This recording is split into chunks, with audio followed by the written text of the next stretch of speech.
In this video, I'm going to teach you how to add as well as to your vocabulary. Now, before we go any further, I gotta level with you. This is an advanced expression, okay?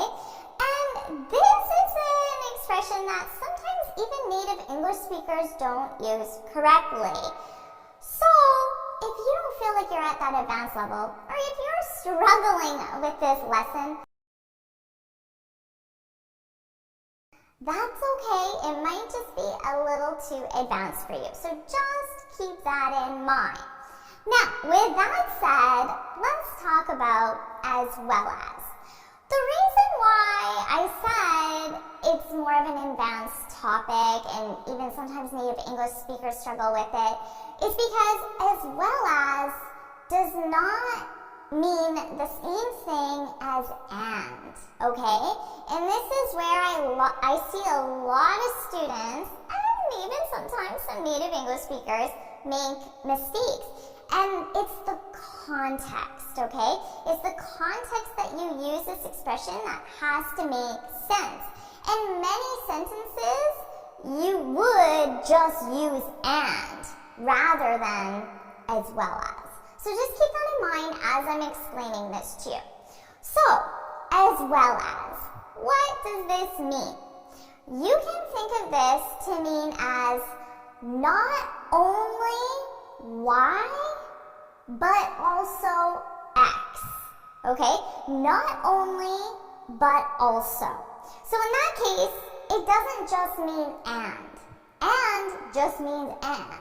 As well as means not only, but also. And because of that, because it has this more specific usage, when you use this, is going to be way more limited than when you simply just say and, okay? Now, let's look at the structure here. To form this, we would have X as well as Y, okay? So we would need to put information in for X and Y. But remember my explanation, I said not only Y, but also X, okay? The order of that is important because we're saying not only Y, so this item, whatever Y is, but also X, and we're emphasizing X.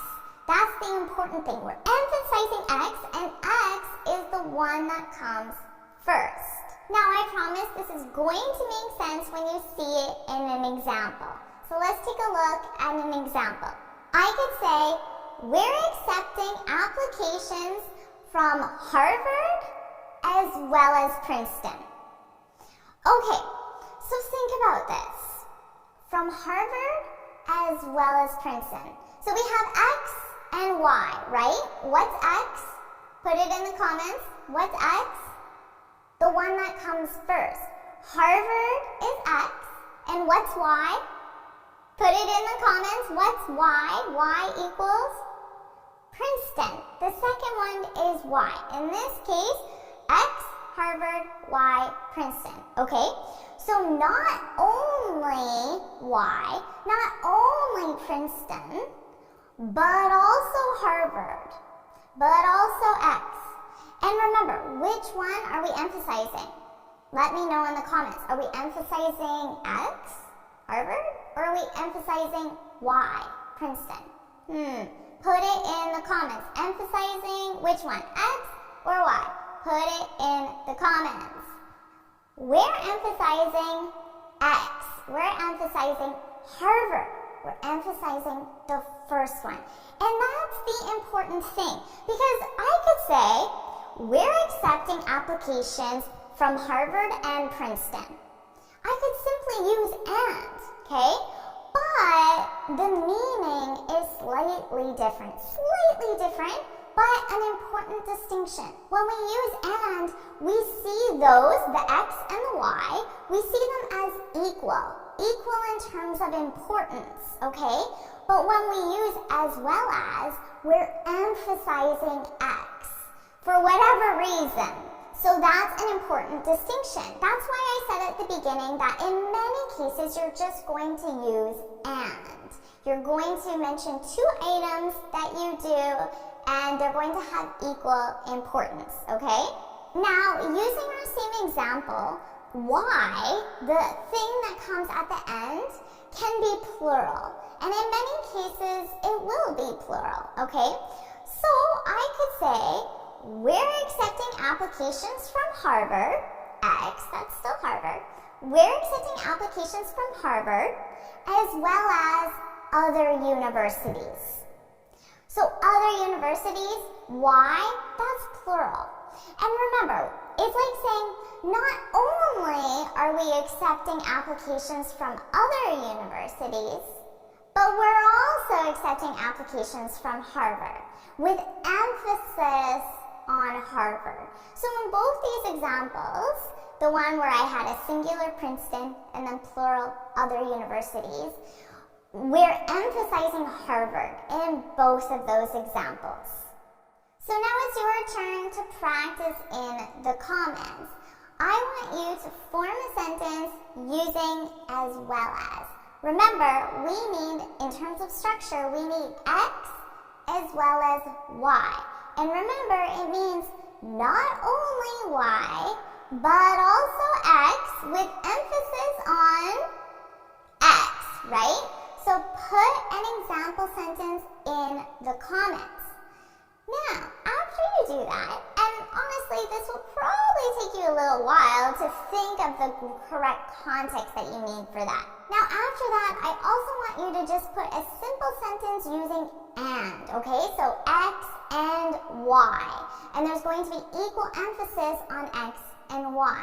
And I want you to do that so you can really see them side by side, see as well as, and see and side by side, and understand how they're not the same thing. And you can't use them interchangeably. And remember, like I said at the beginning, most likely you're going to form sentences with and. That's going to be way more commonly used in your daily vocabulary than as well as. Honestly, I don't remember the last time I really formed a sentence with as well as. So and is going to be very much a part of your daily vocabulary, where I don't think that as well as will be. But still, it's great to understand this distinction. Even if you don't use as well as very often, most likely you're going to see it being used, especially in a more academic style of writing. And in that case, you can understand how it isn't the same as and.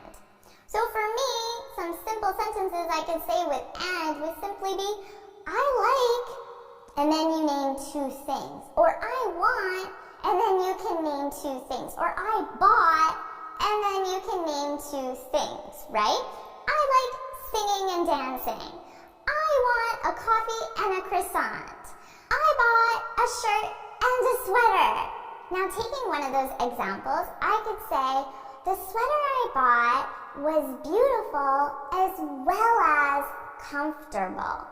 So here, remember, not only Y, comfortable, but also X, with emphasis on the X, okay?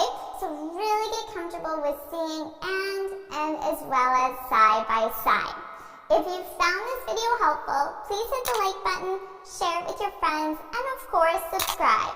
Now before you go, make sure you head on over to my website, j4isenglish.com, and download your free speaking guide. In this guide, I share 6 tips on how to speak English fluently and confidently. And until next time, happy studying!